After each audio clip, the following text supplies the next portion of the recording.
सभी को राम राम। आप सभी का मेरे चैनल पर स्वागत है। आज मैं आपको दुर्गा सप्तशती अध्याय 5 के विषय में बताने जा रही हूँ। दुर्गा सप्तशती के 700 श्लोकों में से इस अध्याय में 129 श्लोक आते हैं।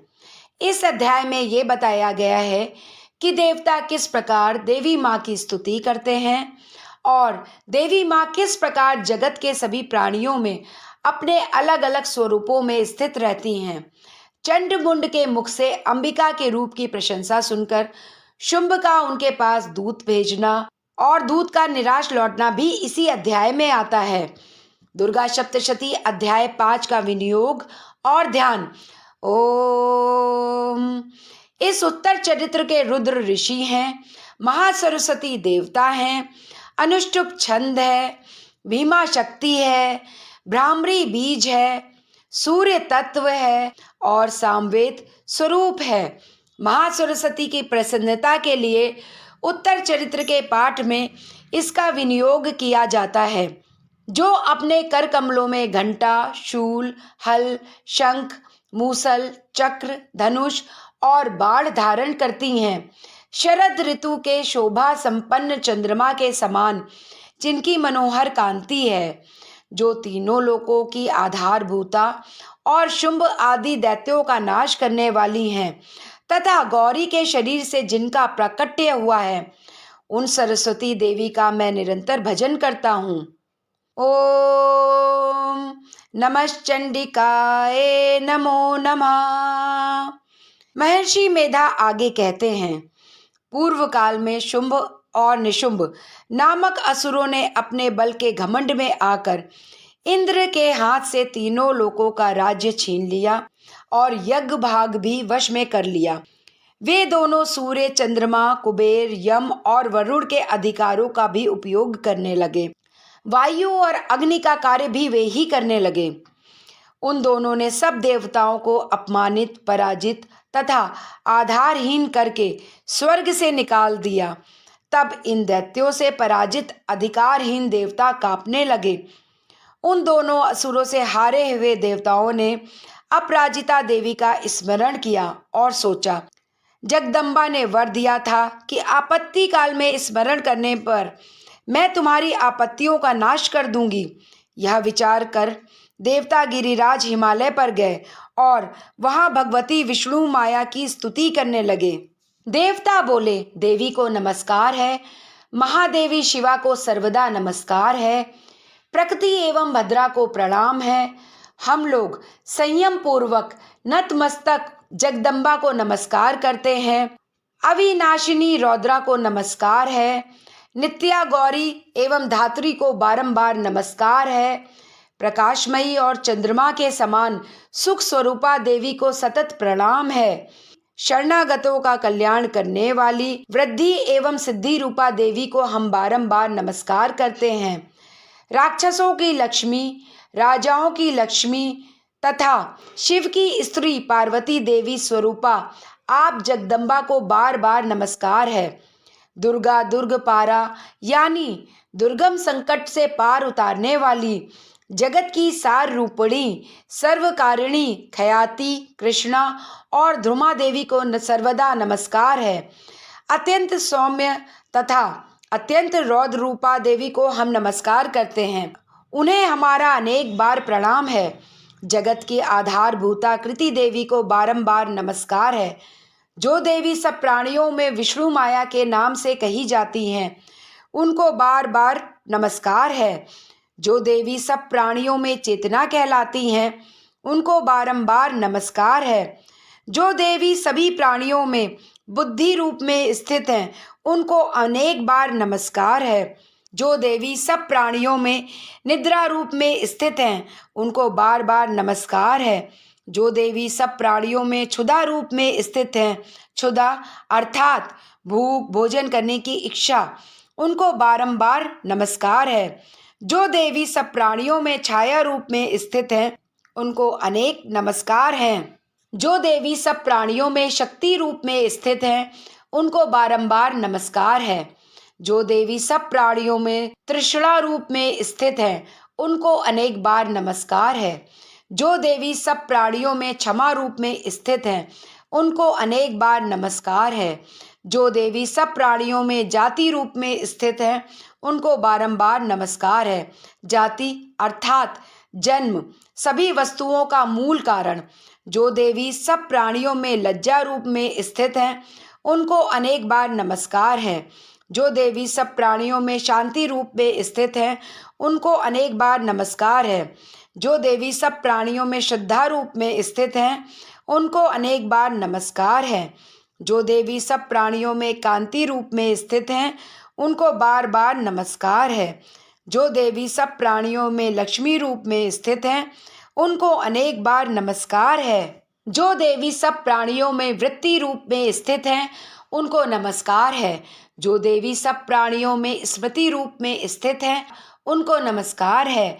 जो देवी सब प्राणियों में दया रूप में स्थित हैं, उनको नमस्कार है। जो देवी सब प्राणियों में दृष्टि रूप में स्थित हैं, उनको नमस्कार है। जो देवी सब प्राणियों में माता रूप में स्थित हैं, उनको नमस्कार है।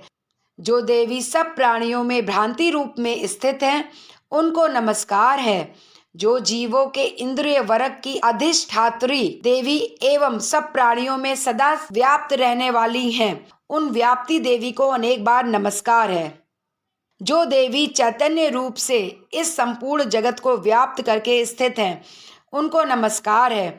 पूर्व काल में अपनी अपनी इष्ट सिद्धि की प्राप्ति से इंद्र तथा देवताओं ने जिनकी स्तुति की और दिनों तक जिनका ध्यान किया, वह कल्याण की साधन भूता ईश्वरी हमारा कल्याण करें तथा सारी आपत्तियों का नाश कर डालें।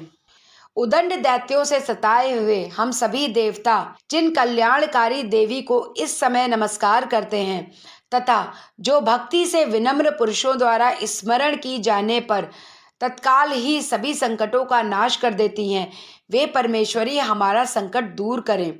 मेधा ऋषि आगे कहते हैं, हे राजन, जब देवता स्तुति कर रहे थे उस समय पार्वती देवी गंगा जी के जल में स्नान करने के विचार से वहां आई।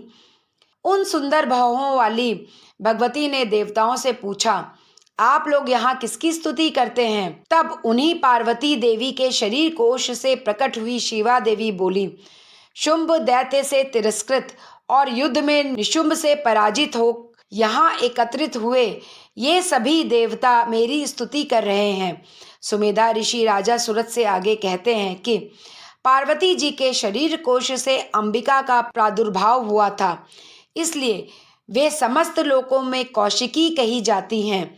उन तेजोमयी अंबिका के निकलने के बाद पार्वती देवी का शरीर काले रंग का हो गया, अतः वे हिमालय में रहने वाली कालिका देवी के नाम से विख्यात हुई।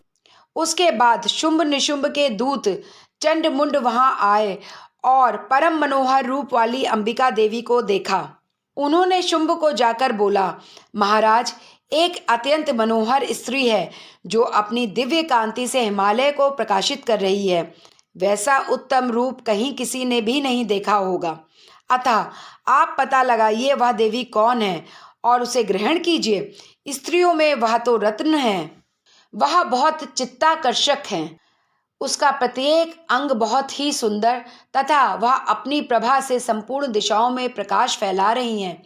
हे दैत्येंद्र, अभी वह हिमालय पर ही मौजूद हैं, आप उसे देख सकते हैं। हे प्रभु, तीनों लोकों में मणि, हाथी और घोड़े आदि जितने भी उत्तम रत्न हैं, वे सब इस समय आपके चरणों में शोभा पा रहे हैं। हाथियों में रत्नभूत ऐरावत, पारिजात का वृक्ष और उच्चे श्रवा घोड़ा, यह सब आपने इंद्र से ले लिया है।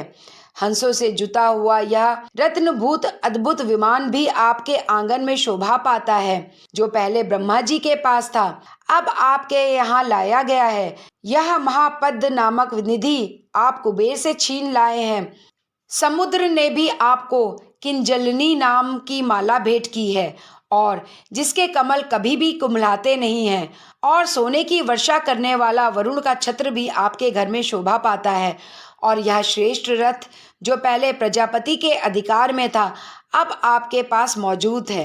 हे ईश, मृत्यु की उत्क्रांतिदा नामक शक्ति भी आपने छीन ली है तथा वरुण का पाश और समुद्र में होने वाले सब प्रकार के रत्न आपके भाई निशुंभ के अधिकार में है। अग्नि ने भी शुद्ध किए हुए 2 वस्त्र आपकी सेवा में अर्पित किए हैं। हे दैत्येंद्र, इस प्रकार सभी रत्न आपने एकत्र कर लिए हैं। फिर जो यह कल्याणकारी स्त्री रूपी रत्न देवी है, इसे आप क्यों नहीं अपने अधिकार में कर लेते? मेधा ऋषि आगे कहते हैं, चंड मुंड की इस प्रकार की बात सुनकर शुंभ ने महादैत्य सुग्रीव को दूत बनाकर देवी के पास भेजा और कहा, तुम मेरी ये बातें कहना और ऐसा उपाय करना जिससे प्रसन्न होकर वह देवी शीघ्र ही यहाँ आ जाएं।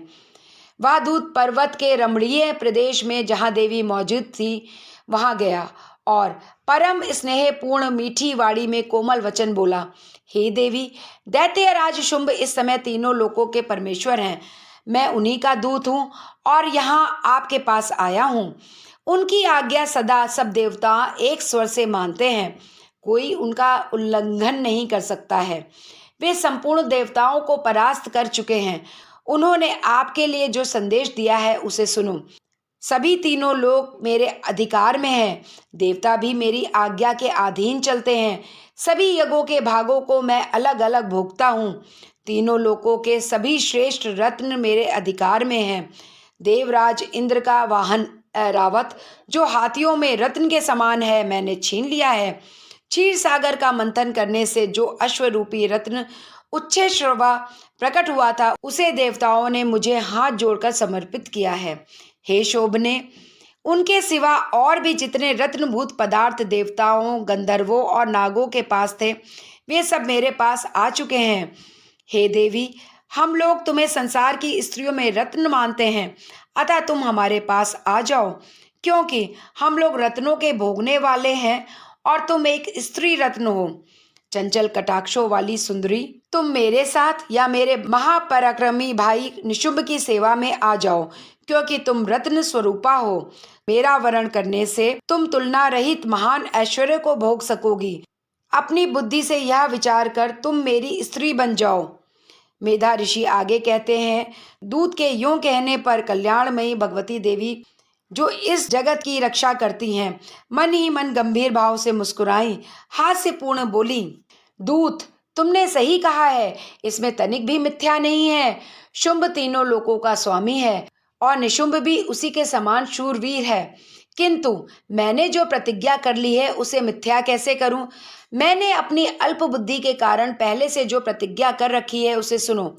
जो मुझे युद्ध में जीत लेगा, जो मेरे अभिमान को चूर कर देगा, वही मेरा स्वामी होगा। इसलिए शुंभ अथवा निशुंभ स्वयं यहाँ आए और मुझे जीतकर मेरा पाणी ग्रहण कर लें। इसमें विलंब की क्या आवश्यकता है? दूत बोला, देवी, घमंड में भरी मेरे सामने ऐसी बातें ना करो। तीनों लोकों में कौन सा ऐसा पुरुष है जो शुंभ निशुंभ के सामने ठहर सके? देवी, अन्य दानवों के सामने भी सारे देवता युद्ध में नहीं ठहर सकते, फिर तुम अकेली स्त्री होकर कैसे ठहर सकती हो?